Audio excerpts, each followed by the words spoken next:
তো আজকে আমি বিরিয়ানি রান্না করব, তাই এখানে আমি রূপচাঁদা যেই হচ্ছে পোলার চাউল ওইটা নিয়ে নিয়েছি আমি 1 কেজি। আর নিয়েছি এখানে রূপচাঁদা সয়াবিন তেল।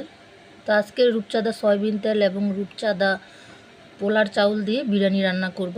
তো চলো, এখানে আমি মাংসটাকে ভালোভাবে কষিয়ে নিয়েছি বিরিয়ানির জন্য।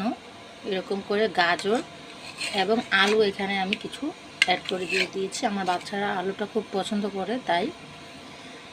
তো আমি বিরিয়ানিতে গরম পানি অ্যাড করব। তো এখানে আমার পানিটা গরম হয়ে গিয়েছে। তো এখানে হাড়, চর্বি, মাংস সব একসাথে অ্যাড করে তারপর হচ্ছে রান্নাটা করব, তাহলে খেতে ভালো লাগবে। তাই আমি রূপচাঁদা যেই হচ্ছে পোলার চাউলটা এটা ভালোভাবে ধুয়ে আমি পানিটা ঝরিয়ে নিয়েছি। এদিকে আমি মাংসর কাবাবটা এরকম করে তৈরি করে নিয়েছি।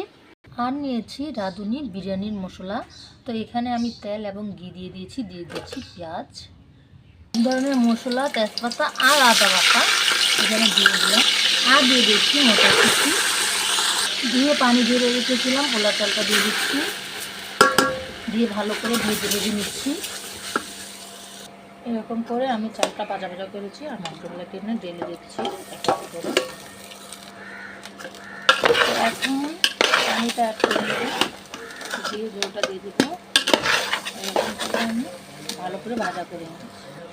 আর এখন আমি পানিটা দিয়ে দিচ্ছি, গরম করা যে পানিটা ওইটা এখানে দিয়ে দিলাম। তো ঢাকা উঠিয়ে চলে গেছি।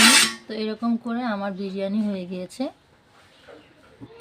তো এরকম করে হচ্ছে আমি গরুর মাংস দিয়ে বিরিয়ানিটা রান্না করেছি। দেখেন কতটাই না সুন্দর হয়েছে আমার গরুর মাংস বিরিয়ানি, কতটাই না ঝরঝরে আর কতটাই না লোভনীয়।